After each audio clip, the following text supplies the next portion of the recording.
Welcome to the project of wireless power transmission for electrical vehicles. So the main purpose of this project is in order to charge the electrical vehicle battery. So in order to getting down from the vehicle and putting charging to the vehicle. So instead of that, we are going to placing a wireless charging station. So in this station, the whole platform was covered with RF wireless power transmission copper coils. So like this, we are going to mounting inside the under the roads.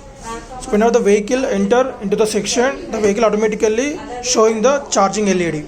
So in real time, the person has to pay the money, how much of units he want to charge his battery.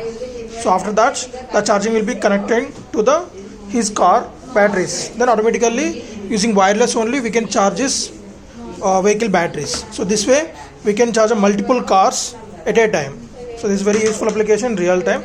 So coming to the kit explanation. So for the wireless charging purpose, we are going to providing the supply from the battery, and this battery is getting charging from this charging section.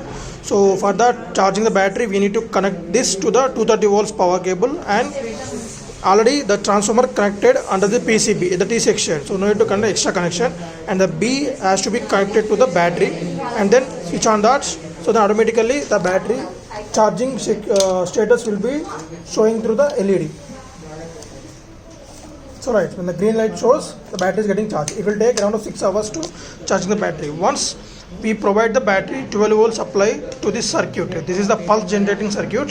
So using the MOSFET and Schottky diodes, we are going to generating the high frequency pulses, that is around of 12 volts, and the frequency is going to be 150 megahertz. And that was achieved by this Schottky diode. The Schottky diode purpose is when one diode is conducting, automatically it will switch off the next diode, and when it is conducting, and it will switch off this diode. So this is the pulse generated from the circuitry and automatically fed to the IRF Z44 MOSFETs. And the diode and the capacitor are used to provide the maximum current while working, and these capacitors are used for inducting safety purpose. Nothing but the inductor which were be connected copper coils are very low resistance. So when we switching is happening, then the MOSFETs will burn out directly. So in order to remove that, we are going to adding the capacitor and inductor for safety of this MOSFETs. So to just go with the demonstration. So switch on the circuit. So there you will see one LED indication on this right lights, and when I am driving the vehicle onto this section, so then automatically, so we can see that the battery is getting charging now, and after battery is getting fully charged or else required units, then just go back, automatically it will be off. So like this, the charging section will be achieved through the wireless power transmission. Thank you.